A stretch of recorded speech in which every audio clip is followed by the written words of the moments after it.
আসসালামু আলাইকুম ওয়া রাহমাতুল্লাহি ওয়া বারাকাতুহু। সামনে রমজান মাস, প্রায় একটি বছর ঘুরে ঘুরে আসছে। দেখি দেখি দিনগুলো চলে গেল, রমজান মাস চলে আসলো। এখন যে আমাদের এখন কর্তব্য হচ্ছে রমজানের জন্য প্রস্তুত হওয়া।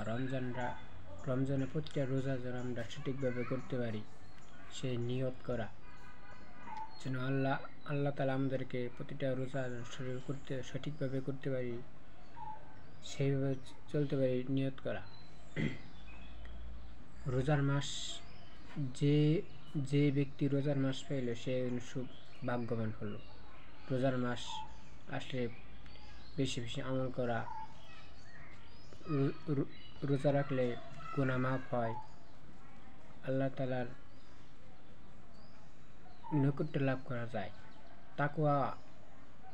তাকওয়া লাভ করা যায়। রোজার মাস এমন একটা মাস, রহমতের মাস,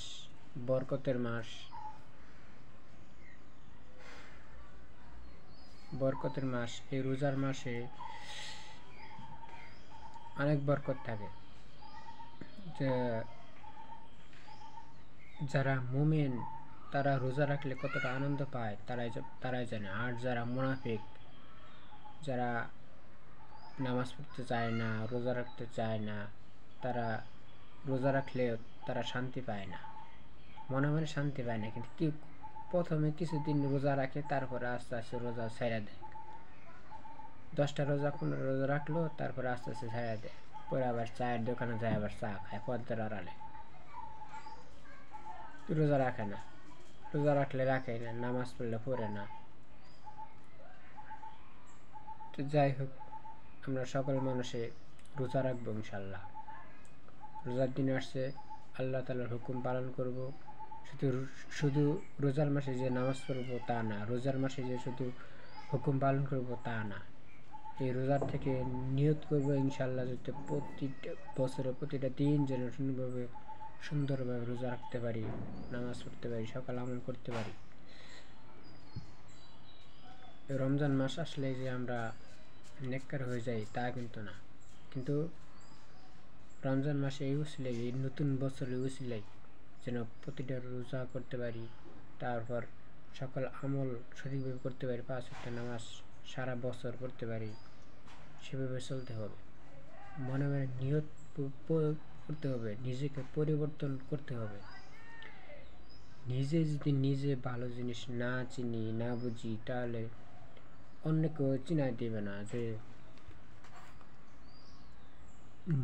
নিজের ভালো নিজে বুঝতে হবে। নিজের ভালো পাগলও বুঝে, যে কোনটা আমার জন্য ভালো জিনিস ওইটা আমার করতে হবে। এটা যারা জ্ঞান নাই তারাও জানে। তো এই রোজার মাস নিজের জন্য ভালো। নিজে রোজা রাখবো, নিজের গুনাহ মাফ হবো। নিজে রোজা রাখবো, সকল খারাপের কাজ থেকে বাঁচতে পারবো, জিকির আজগার করতে পারবো, বেশি বেশি করতে হবে, জিকির আজগার করতে হবে, আল্লাহর শুকরিয়া আদায় করতে হবে। যে এই জন্যে সারা বছর চলে গেল, সারা বছর যাওয়ার পর রোজার মাস এসে গেল, রোজার মাস পর্যন্ত বয়স হায়াত পেয়েছি, এই পর্যন্ত বাঁচতে পারলাম, রোজার মাস পেলাম, নিরাপদ মাস। আল্লাহ তাআলা আমাদেরকে এই মাস পর্যন্ত পৌঁছে দিক। সকল বলেন আমিন, আলহামদুলিল্লাহ, আমিন। আমরা সকলে, যত সকল মুসলমান যেন আমরা আল্লাহর দ্বীনের প্রতি অটল হয়ে থাকতে পারি, দ্বীনের পথে চলতে পারি, সেই তৌফিক দিন। আমিন। আসসালামু আলাইকুম।